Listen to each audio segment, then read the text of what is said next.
Merci beaucoup, Dave. Merci beaucoup, Hassan. Je suis très béni. Et bonjour à tous et à toutes. Et merci beaucoup d'être des nôtres aujourd'hui. Nous sommes toujours heureux de partager la parole de Dieu avec vous. Et aujourd'hui, nous allons parler du succès dans notre marche avec Jésus-Christ. Euh, je suis sûr que vous faites partie de tous ceux, celles qui veulent toujours avoir du succès dans tout ce que vous entreprenez. Euh, Quand on fait quelque chose, c'est parce qu'on veut toujours avoir du succès. Et, euh, et vraiment, en lisant ce texte, nous allons voir, c'est dans 1 Jean chapitre 2, versets 1 à 6, qu'on va voir aujourd'hui. C'est que si tu veux avoir du succès dans ta vie, que ce soit ta vie professionnelle à long terme, dans ta relation avec les autres, dans ta vie familiale, dans la bonne gestion de tes ressources, de tes finances, dans l'accomplissement de tes projets et aussi dans la stabilité de ta vie personnelle, tu as besoin de marcher dans la crainte et la communion avec Dieu à chaque instant de ton existence dans les bons comme dans les mauvais moments. Euh, Craindre Dieu et être en communion avec lui signifie le respecter. Nous allons voir cela. Ça signifie l'aimer, l'écouter, le servir, l'adorer, plus que tout. Être en communion avec lui, vraiment, c'est tout ce dont nous avons besoin parce que c'est là que toutes les choses qu'on peut avoir, toutes les difficultés auxquelles on peut faire face, c'est là que tout euh, peut, toutes ces choses-là peuvent trouver une solution. C'est aussi mettre en application sa parole et vivre en fonction, bien sûr, de la volonté de Dieu. La crainte de Dieu et la mise en application de sa parole sont les plus beaux cadres qu'un enfant de Dieu ne pourrait espérer avoir pour mieux vivre sa vie en attendant de faire face à l'évidence de la mort. Vous savez que tout le monde on va faire face à cette évidence. Il n'y a personne qui va y échapper de la mort physique. Mais en attendant cette réalité, eh bien, Dieu nous a donné un cadre pour nous préparer à la vie éternelle. Vous savez qu'en Dieu, la mort n'est pas la fin, mais c'est la vie qui est la fin de la mort en Jésus-Christ.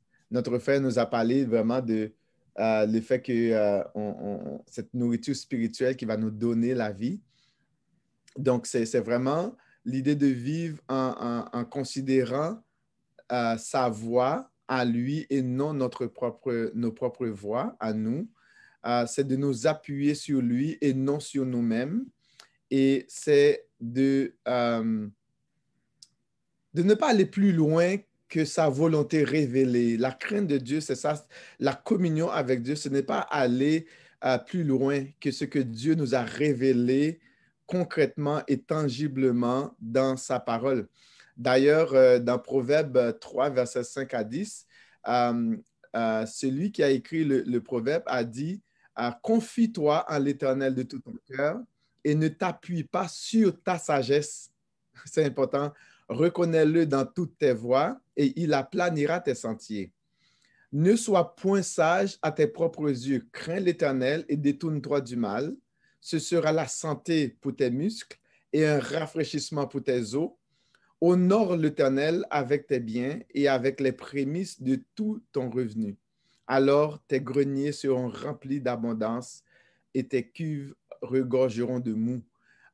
Ce n'est pas un verset qui va nous garantir une sorte de prospérité. Eh bien, vous savez que quand on fait confiance à Dieu, c'est lui qui vient, bien sûr, à notre secours. Donc, la crainte de Dieu est ce qui caractérise notre communion, notre association et notre dévouement à Dieu dans tous les aspects de nos vies. Face à chaque action, réaction ou situation, bonne ou mauvaise, nous devons nous demander comment cela va affecter notre communion avec Dieu. Comment est-ce que cela va affecter notre relation avec les autres? Donc, c'est important pour nous. Donc, on va voir vraiment la base de succès dans notre marche avec le Seigneur. Comment est-ce que je peux avoir du succès dans ma marche avec le Seigneur? Vous savez que, comme on a dit tout à l'heure, on a tous besoin, bien sûr, d'avoir du succès. Et je vais prier pour que Dieu puisse vraiment préparer notre cœur, nous parler, afin que cette parole qu'il a réservée pour nous puisse faire du bien à notre cœur, que cette parole puisse faire du bien à notre âme, que cette parole puisse faire du bien à tout notre corps et à tout notre être. Et que Dieu puisse vraiment préparer notre cœur comme un terrain bien fertile pour s'aimer, vraiment pour déposer sa sémence et que nous puissions vraiment produire du fruit pour sa gloire. Alors, je vais prier. Seigneur, je veux te dire merci pour la grâce que tu nous accordes de pouvoir partager ton évangile. Merci, Éternel Dieu, du fait que tu nous aimes. Merci du fait que tu penses à nous. Merci du fait que tu as donné ton Fils bien-aimé Jésus-Christ à la croix pour nos péchés. Merci du fait que par la foi en lui, nous pouvons avoir accès à tes richesses, nous pouvons avoir accès à la vie éternelle, nous pouvons avoir accès à l'amour du Père, nous pouvons avoir accès à toutes ces richesses, à la communion et aussi nous associer, nous réconcilier avec toi. Éternel Dieu, je te prie dans le nom de Jésus de bénir chaque personne qui nous écoute ce matin, de venir nous visiter dans nos cœurs, de venir nous visiter dans nos pensées et de nous faire du bien, de nous reconforter, de nous construire, de bâtir notre relation avec toi et de vraiment faire du bien à notre âme. Seigneur de Père, sois notre force, sois notre joie, sois notre paix. Éternel Dieu, comme ta parole dit, à celui qui est ferme dans ses sentiments, tu assures la paix parce qu'il se confie en toi. Père, nous voulons te demander de nous rassurer, de nous raffermir, de faire en sorte que nous puissions nous confier pleinement en toi, non pas sur nos propres sagesses, non pas sur nos propres sentiments, émotions ou nos ressentis, mais sur la vérité de ta parole. Père, c'est dans le nom de Jésus que nous te prions ici. Amen. Alors, dans l'évangile j'allais dire l'évangile, mais dans la lettre de Jean, c'est que Jean nous permet de reconnaître le vrai du faux. Vous savez, les gens qui étudient les faux monnaies, c'est-à-dire les billets, c'est pour reconnaître un faux billet, par exemple de $20 ou de $100, la meilleure façon de lutter contre les faux billets, c'est de reconnaître le vrai billet. À partir du moment que tu es capable de reconnaître le vrai billet, eh bien, c'est très facile de reconnaître ce qui est faux. Eh bien, ce que Jean va dire, c'est qu'il va nous présenter les vrais. Les personnes qui sont vraiment réellement et authentiquement, je pourrais dire, régénérées, qui est en communion et en association, qui ont été réconciliées avec Dieu, et il va nous présenter ce qui caractérise la vie de ces personnes. Et je vais demander à mon frère François Bergeron de lire pour moi, s'il vous plaît, dans 1 Jean 2, les versets 1 à 6. Ça va, François? 1 Jean 2. Oui, versets 1 à 6. 1 à 6. Mes enfants, je vous écris ceci afin que vous ne commettiez pas de péché. Mais si quelqu'un en commet, nous avons un avocat auprès du Père, Jésus-Christ le juste. Car Jésus-Christ s'est offert en sacrifice pour le pardon des péchés, et non seulement des nôtres, mais aussi de ceux du monde entier. Si nous obéissons aux commandements de Dieu, nous pouvons avoir la certitude que nous connaissons Dieu. Si quelqu'un affirme « Je le connais », mais n'obéit pas à ses commandements, c'est un menteur et la vérité n'est pas en lui. Par contre, si quelqu'un obéit à sa parole, l'amour de Dieu est véritablement parfait en lui. Voilà comment nous pouvons avoir la certitude d'être unis à Dieu. Celui qui déclare demeure unie à lui doit vivre comme Jésus a vécu. Merci beaucoup, mon frère François, c'est très apprécié. Jean va nous donner une des raisons pour laquelle il écrit. Il a écrit aux croyants. Et puis, le but est très simple. C'est qu'il va écrire pour encourager les croyants à ne pas pécher. Regarde, il a dit au verset 1a, « Mes petits enfants, je vous écris ces choses afin que vous ne péchiez point. » Donc, c'est important de comprendre, c'est l'idée que afin que vous ne fassiez pas de péché ou bien afin que vous ne pratiquiez pas ou du moins afin que vous ne marchiez pas dans le péché. C'est un peu ça qui est en arrière de cette première partie. Parce que on sait qu'on pêche, mais c'est l'idée de ne pas marcher dans le péché ou de ne pas avoir du plaisir dans le péché. Donc, il va utiliser vraiment une expression très affective. Il va dire « mes petits-enfants ». Cette expression témoigne de l'affection profonde de Jean pour les croyants. Donc, on a surnommé Jean le prophète de l'amour. C'est vraiment... il fait ressortir vraiment beaucoup cet aspect d'affection, d'attachement dans la marche avec le Seigneur, les uns pour les autres, l'affection pour Dieu, l'affection de Dieu aussi pour nous. Jean, vraiment, c'est l'apôtre qui vraiment qui fait ressortir le plus. Donc, c'est l'apôtre de l'amour ou bien le prophète de l'amour. Cela nous donne aussi une idée de la personnalité et aussi de l'âge de Jean. Vous savez que quand une personne est beaucoup plus à expérimenter ou beaucoup plus avancée en âge, la manière de parler avec les gens, c'est raffiné, c'est différent, c'est affectueux. C'est vraiment un vocabulaire vraiment très, très, très, très riche. Donc, le but de Jean est de s'assurer que les enfants de Dieu ne marchent pas dans le péché. Donc, vous savez que le péché produit la culpabilité. Si la consommation du péché produit une sorte de satisfaction et d'accomplissement temporaire, mais à long terme, c'est tout autre chose. Au moment de commettre le péché, on peut avoir une sensation de bien-être. Mais après cela, ça a un goût amer. On se sent mal. C'est douloureux, c'est insupportable, c'est désagréable, c'est regrettable même. On a honte, on a peur, on se sent diminué, c'est comme si on n'est rien, on se sent sale. C'est le remords, il y a beaucoup de remords, on se casse la tête, pourquoi est-ce qu'on a fait ça? On n'arrive pas parfois à même nous pardonner et on ne comprend pas pourquoi est-ce que Dieu nous pardonnerait non plus. Parce que souvent, la chose qu'on a fait est tellement horrible, souvent le péché est tellement mal et on se crase dans notre coin, on devient parfois inerte, inactif, on est écrasé par le poids du péché, on sent que l'on ne pourra jamais nous en sortir. Mais pourtant, au moment de la consommation du péché, il y a quand même un sentiment de bien-être. Mais le fruit de la consommation du péché est vraiment grave. On a le sentiment qu'on a tout foiré et que c'est fini pour nous.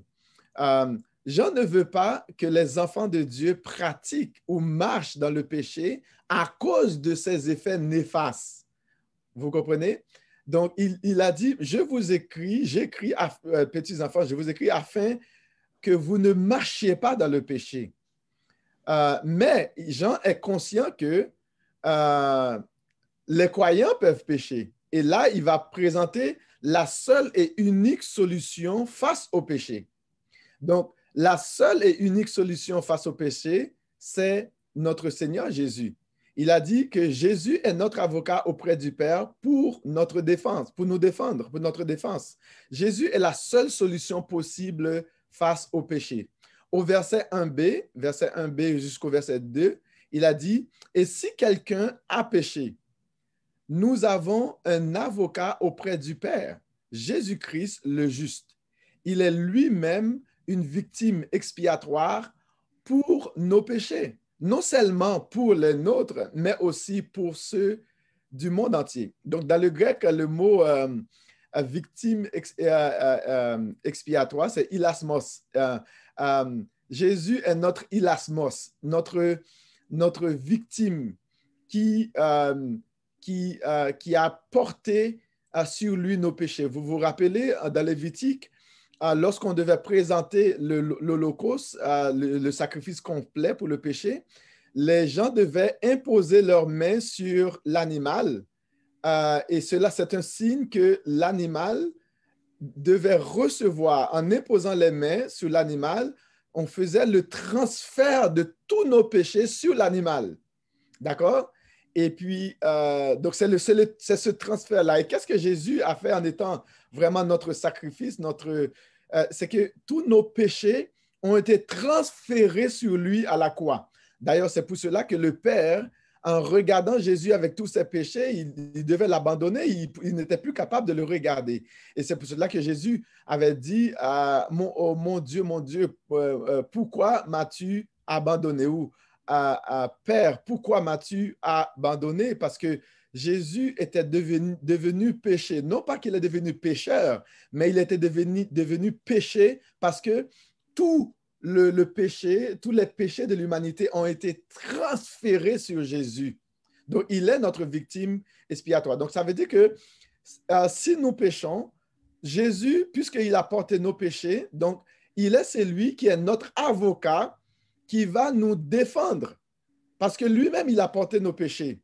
Donc, vous savez qu'il est cet avocat qui va nous défendre contre l'accusateur parce que Satan nous accuse toujours. Parce que l'affaire qui est mal avec le péché, vraiment, qui est vraiment terrible avec le péché, ce qui est dégoûtant avec le péché, c'est qu'il te détruit en te procurant du plaisir. Mais c'est comme ça que le péché marche. Le péché, c'est que si je ne te procure pas du plaisir, mais tu ne vas pas commettre du péché. Vous comprenez? Donc, il faut te procurer un certain plaisir temporaire pour que tu sois attiré. Puis, ce qui est dégoûtant encore, c'est que après avoir consommé le péché, qu'est-ce que le péché fait? Il va dire, « Ah, tu l'as fait! Ah, tu as fait! Toi, tu n'es pas bon, puis tu es pourri, tu es toutes sortes de mots. » Mais pourtant, le péché t'a séduit et en te procurant une sorte de plaisir, et après, ce même péché t'accuse. Il te séduit comme un proie pour que tu puisses vraiment consommer, et après ça, il t'accuse et te condamne. Au début, il te donne vraiment toutes sortes de bien-être, mais après, c'est un goût amer.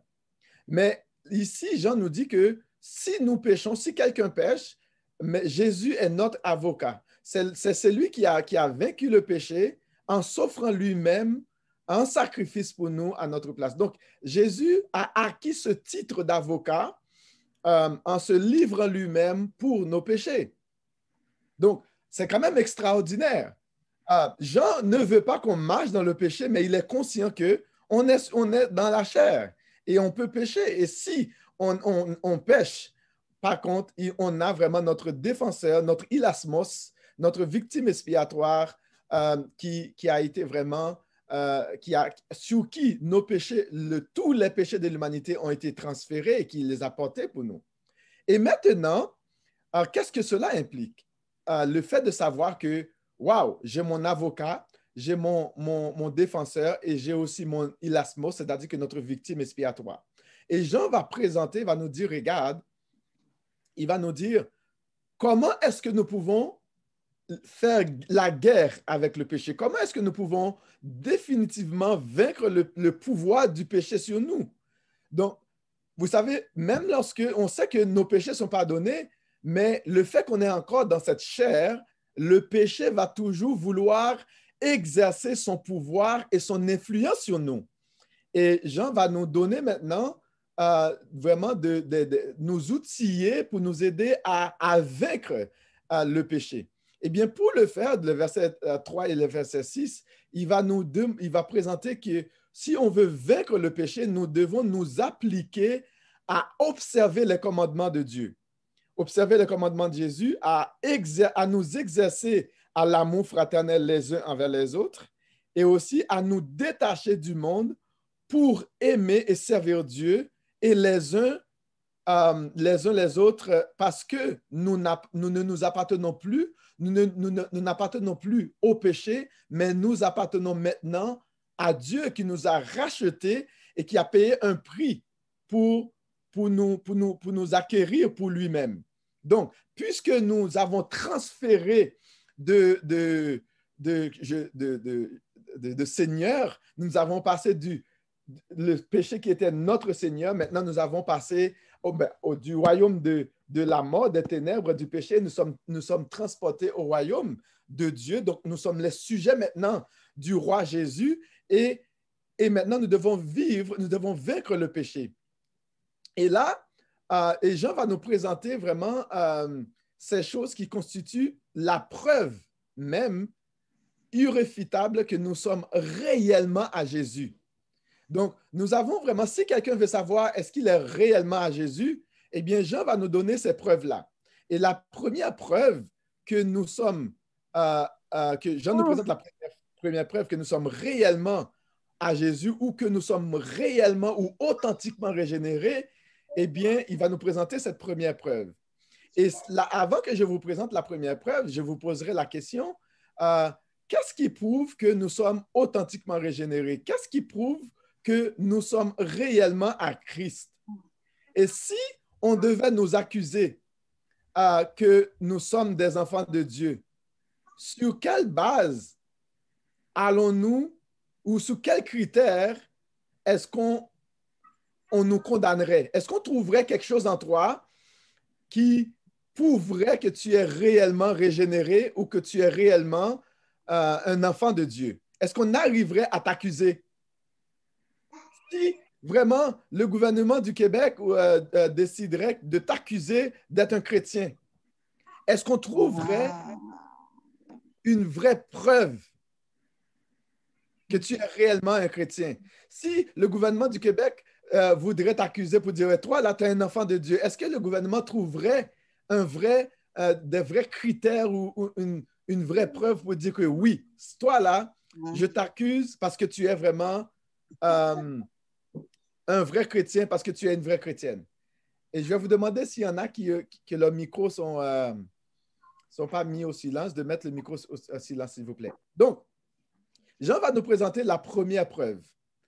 La première preuve que nous sommes réellement régénérés et que nous sommes vraiment un enfant de Dieu, il dit, verset 3, « Si nous gardons ses commandements, par là, nous savons que nous l'avons connu. » Donc, c'est la première preuve, la vraie première preuve de que quelqu'un est réellement régénéré, est réellement sauvé, est réellement à Christ, c'est que cette personne garde les commandements de Jésus.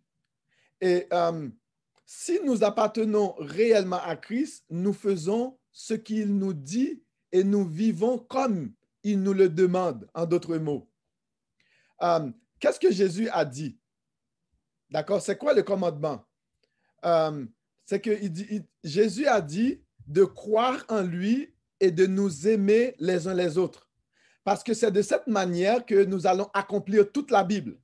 C'est de cette manière que nous allons accomplir toute la loi. C'est de cette manière que nous pouvons accomplir le Nouveau et l'Ancien Testament. La personne qui est réellement régénérée a toujours ce commandement à cœur et il désire de l'accomplir. Il va mettre tout son effort, toute son énergie à vouloir accomplir ces commandements parce que c'est de cette manière que les gens du royaume fonctionnent. C'est de cette manière que les enfants du royaume fonctionnent. C'est de cette manière que le gouvernement de Jésus-Christ fonctionne. C'est par la foi et l'amour pour Dieu et l'amour les uns pour les autres. Si vous voulez, vous pouvez regarder dans 1 Jean 3, verset 23. Je vais demander à mon frère David de regarder dans 1 Jean 3, verset 23, s'il vous plaît. Et de le lire pour nous. Est-ce que tu l'as, Dave? Oui, je lis au nom du Seigneur, 1 Jean 3, verset 23.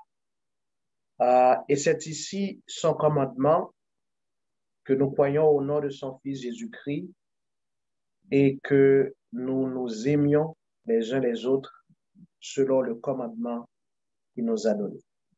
N'est-ce pas clair, ce commandement-là? Amen. C'est clair. C'est vraiment, ce que j'aime avec Jean, c'est que Jean est simple. Il va utiliser un langage pas compliqué. Pas compliqué du tout. C'est très simple, c'est clair. Il n'y a pas d'ambiguïté. D'accord? Donc, quelqu'un qui est réellement régénéré, un, garde les commandements de Dieu. Deux, il aime les frères, les uns les autres. Donc, c'est vraiment ce qui constitue la preuve ultime que nous sommes à Christ, l'amour que nous avons les uns pour les autres. Et ceux et celles qui ont connu réellement, et c'est de cette manière que nous allons prouver que nous avons réellement connu Jésus, que nous avons réellement connu Dieu.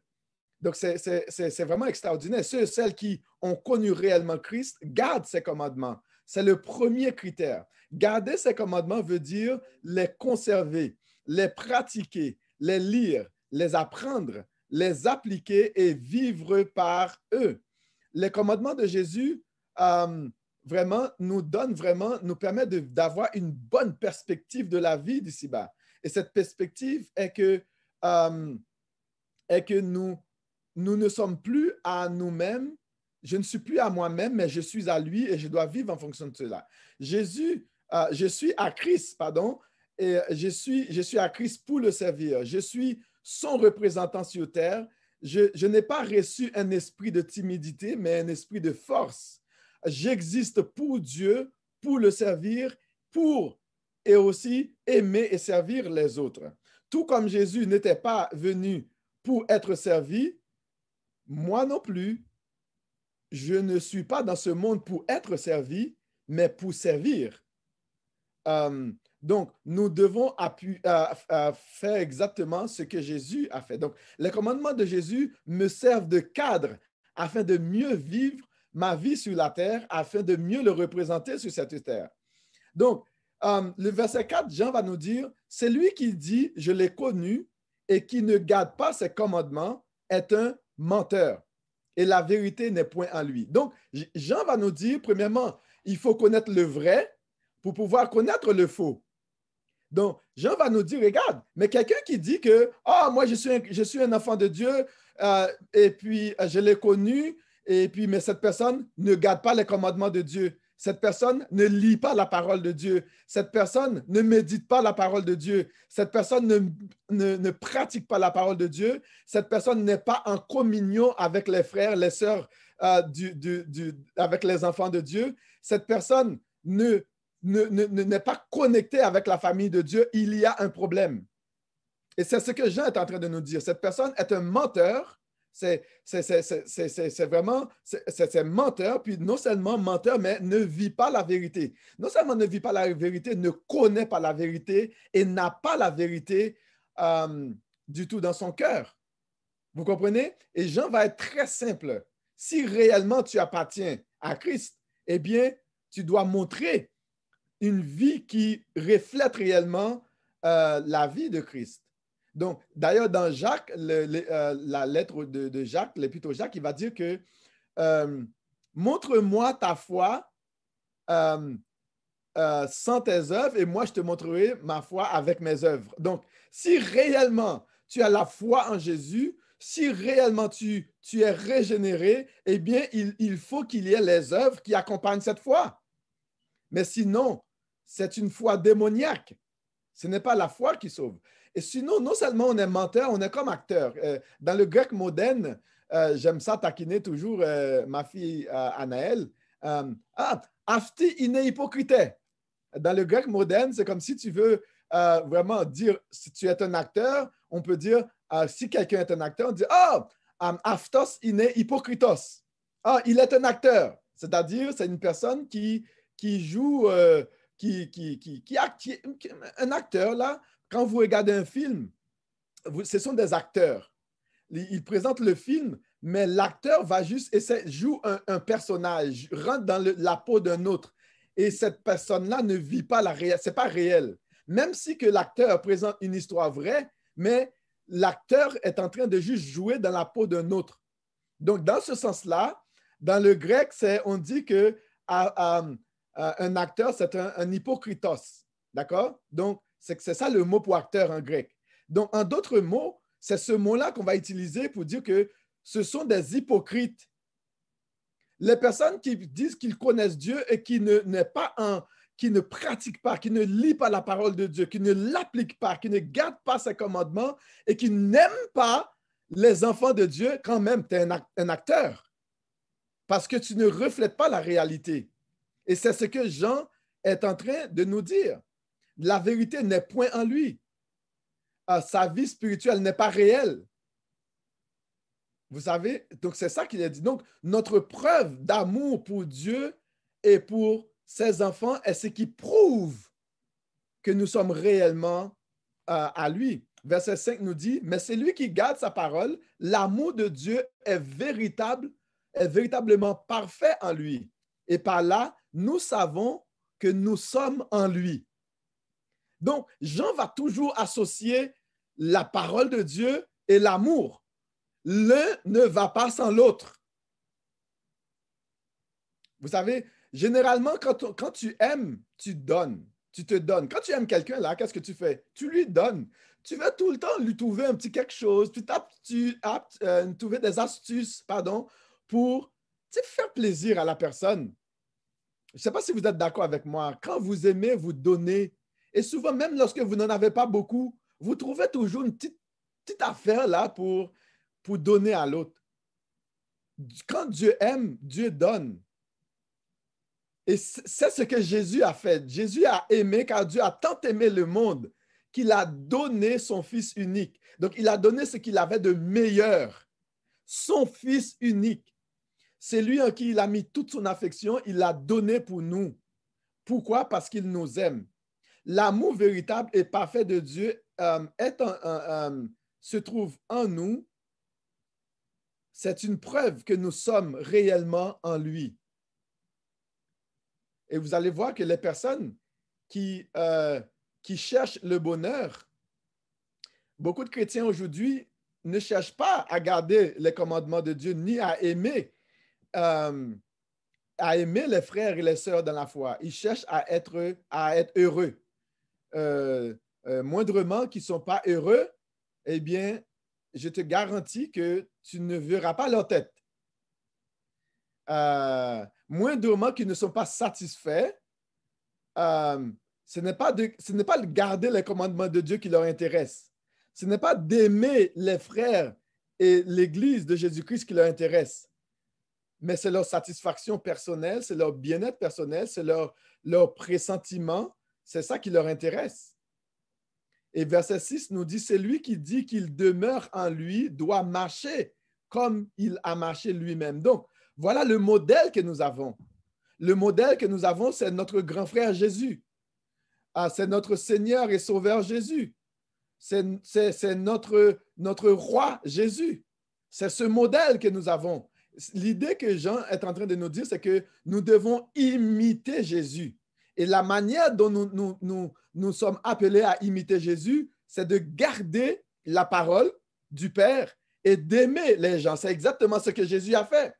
Jésus a gardé les paroles du Père, il a obéi aux paroles du Père à tout point de vue et il a aimé jusqu'à donner sa propre vie pour les gens. Et c'est ce que Jean nous donne cet exemple parce que Jean a expérimenté Jésus. D'ailleurs, dès le début de sa lettre, il a dit, nous l'avons vu, nous l'avons contemplé, nous l'avons touché, nous l'avons expérimenté. Qu'est-ce que Jean a expérimenté? Il a expérimenté la mise en application des commandements de Dieu par Jésus, d'accord? Et il a vu l'amour de Jésus pour les gens. Et là, il nous dit maintenant dans le verset 6, c'est que nous devons, de la même manière que Jésus a marché, nous devons aussi marcher comme lui. C'est-à-dire la mise en application de sa parole. et aussi de l'amour que nous avons les uns pour les autres. Et c'est ce qui montre que nous sommes authentiquement régénérés. Et c'est ce qui montre que nous avons connu Dieu et c'est ce qui montre que l'amour de Dieu est parfait en nous. Parce que nous aimons Dieu, nous aimons aussi les autres. Nous servons Dieu et nous servons son peuple. Il y a des gens qui disent que c'est ma relation avec Dieu. Moi, c'est entre moi et Dieu. Et puis, moi, je peux vraiment être un chrétien sans nécessairement m'attacher à son Église. Je peux, par exemple, servir Dieu ailleurs. Je n'ai pas besoin de servir Dieu à l'Église. Mensonge. Ça ne marche pas. Les deux vont de pair. On ne peut pas dire qu'on aime Dieu puis qu'on n'aime pas sa famille. On ne peut pas dire qu'on sert Dieu et qu'on ne sert pas sa famille. C'est mensonge.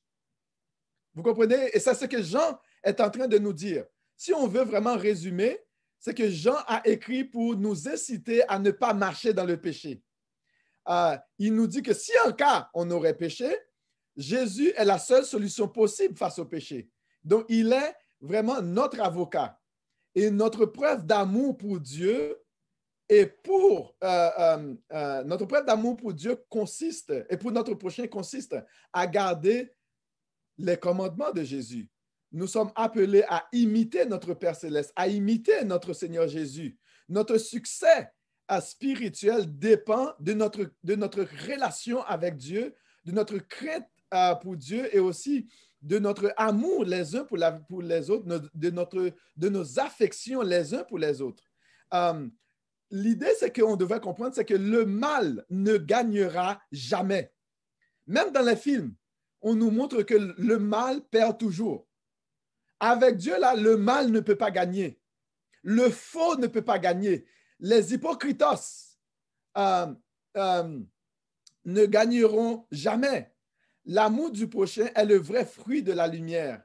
La vraie assurance contre la chute spirituelle et contre le pouvoir du péché, c'est l'amour pour Dieu et pour les autres, et aussi la mise en application de sa parole. Et l'aveuglement spirituel, c'est bien sûr marcher dans les ténèbres. Donc, j'ai une petite question pour toi. Cette question est la suivante. Qu'est-ce qui prouve que tu es réellement à Christ?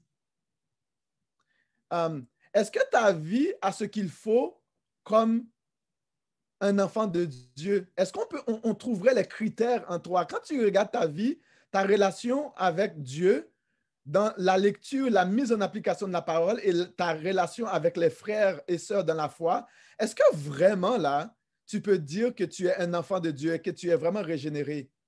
La manière dont tu sers Dieu et la manière dont tu sers son peuple, est-ce qu'on peut dire vraiment, on voit que c'est une sœur qui aime le Seigneur, on voit que c'est un frère qui aime le Seigneur, qui aime les enfants de Dieu. Est-ce qu'on peut trouver quelque chose en toi vraiment qui prouve que tu es réellement régénéré? Ce message n'est pas pour t'humilier ou t'insulter ou ni pour t'abaisser, mais c'est pour t'encourager à garder les commandements de Jésus et à le mettre en application. C'est ça le but. Le but de Jean, c'est qu'il dit « afin que vous ne marchiez pas dans le péché ». C'est pour cela que Jean a écrit et c'est pour cela que, que je vous encourage à examiner l'état de ton cœur pour voir est-ce que vraiment tu marches dans le péché. Quelqu'un qui n'a pas de relation avec Dieu par la lecture de la parole, par la prière, par la méditation, par la mise en application de sa parole, et qui n'est pas en relation avec les frères et les autres, je peux vous dire que tu marches dans les péchés et tu marches dans les ténèbres et tu n'as pas le fruit de l'esprit en toi qui témoigne que tu es réellement un enfant de Dieu. Et tu n'as pas une vie qui est conforme à l'Évangile. Et tu n'as pas une vie qui est conforme à la vie d'un enfant du royaume. Et aujourd'hui, je te lance cet appel à la repentance, à la conversion et à demander à Dieu de te régénérer et de prendre ta marche avec le Seigneur au sérieux afin d'être un exemple, un vrai représentant de Dieu sur cette terre pour ta génération et aussi pour avoir du succès dans ta marche avec le Seigneur et aussi dans ta relation les uns avec les autres. C'est là mon encouragement pour toi. Et on comprend pourquoi Jean va dire, je vous écris ces choses, pourquoi? Afin que vous soyez en communion avec nous et aussi pour que tu sois parfaitement joyeux dans le Seigneur. C'est ça le but, l'un des buts de Jean. Je vais prier que Dieu puisse te bénir. Je vais prier que Dieu puisse te visiter, te donner la force de pouvoir vivre cette marche avec lui. Eh bien, si tu vois qu'il y a quelque chose qui ne reflète pas le fruit de la lumière, mais qui reflète plutôt le fruit des ténèbres, il y a encore le temps de venir à Christ et de te repentir et de demander la grâce à Dieu de te donner la force nécessaire pour être capable de vivre cette vie. Et il va te le donner. D'ailleurs, c'est ce que Pierre nous dit que sa divine puissance nous a donné tout ce qui est nécessaire à la vie et à la piété dans 2 Pierre 1, je pense, verset 3. Quelque chose comme ça. Donc, Dieu va te donner la puissance pour être capable de vivre cette vie. Prions ensemble. Père Saint, je veux te dire merci pour ta parole. Je te prie de bénir nos frères, nos sœurs bien-aimés qui nous écoutent, qui nous ont écoutés, de les visiter, de leur donner la puissance nécessaire pour vivre la vie et afin d'avoir du succès dans leur marche avec toi. Dans le nom de Jésus. Amen.